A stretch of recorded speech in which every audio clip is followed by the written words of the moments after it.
किसी ने बड़े कमाल की बात कही है कि गलतियां इंसान से होती हैं पर पछतावे से इंसान बदलता। जो अपने अंधेरे को स्वीकार ले वही रोशनी की ओर पहला कदम बढ़ाता। नमस्कार, मैं हूं श्याम गुरु और आज मैं आपको सुनाने जा रहा हूं एक ऐसी सच्ची प्रेरणादायक कहानी जो बताती है कि इंसान चाहे जितना गिर जाए, अगर वह खुद को बदलना चाहे तो ईश्वर भी साथ देता। कहानी शुरू होती है। नाम था राहुल। युवावस्था में राहुल की संगति खराब हुई। चोरी, जुआ, नशा, सब कुछ में फंस गया। माँ बाप समझाते रहे मगर राहुल ने किसी की न सुनी। धीरे धीरे घर की हालत बिगड़ने लगी। पिता बीमार हुए, घर बिक गया, लेकिन राहुल सिर्फ अपनी मौत की चिंता।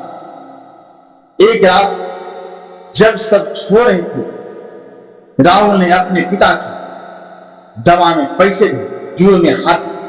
वो रात उसने जीवन की सबसे बड़ी हाथ।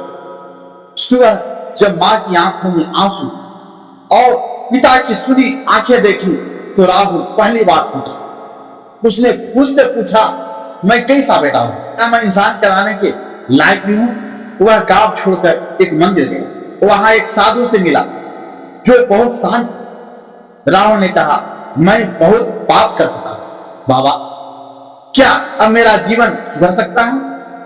बाबा मुस्कुराए और बोले, अगर पेड़ काटे जा सकते हैं तो दोबारा भी बोए जा सकते हैं। जीवन भी ऐसा ही, तुम्हारा अतीत भले काला हो पर भविष्य अब भी उज्जवल हो सकता है। राहुल ने वहीं से अपनी पुनरारंभ की यात्रा शुरू की। वह एक धर्मशाला में झाड़ू लगाता, दिन में लोगों की सेवा करता, रात में बच्चों को पढ़ाता।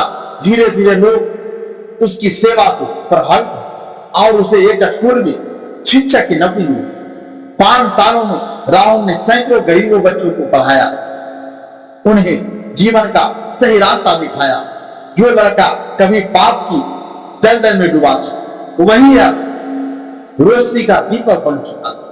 इस कहानी से हमें यह सीख मिलती है कि पाप कितना भी बड़ा, अगर पछतावा सच्चा हो तो ईश्वर माफ कर दे। अपने अतीत को स्वीकार कर जो इंसान उठता है वो दूसरों को उठाने की ताकत पा लेता है। पतन के बाद ही पूर्ण स्थान आता है और वही सच्ची प्रेरणा है। मैं फिर से एक बार वही कहना चाहता हूं, ईश्वर की कृपा से मेहनत के बल पर कर दिखाओ कुछ ऐसा कि दुनिया करना चाहे आपके जैसे। क्योंकि सपनों का सच होना किस्मत से नहीं, आपके हौसलों और कर्म से तय है। तो उठो, चलो और वो बनो जो तुम खुद से वादा कर चुके हो। धन्यवाद।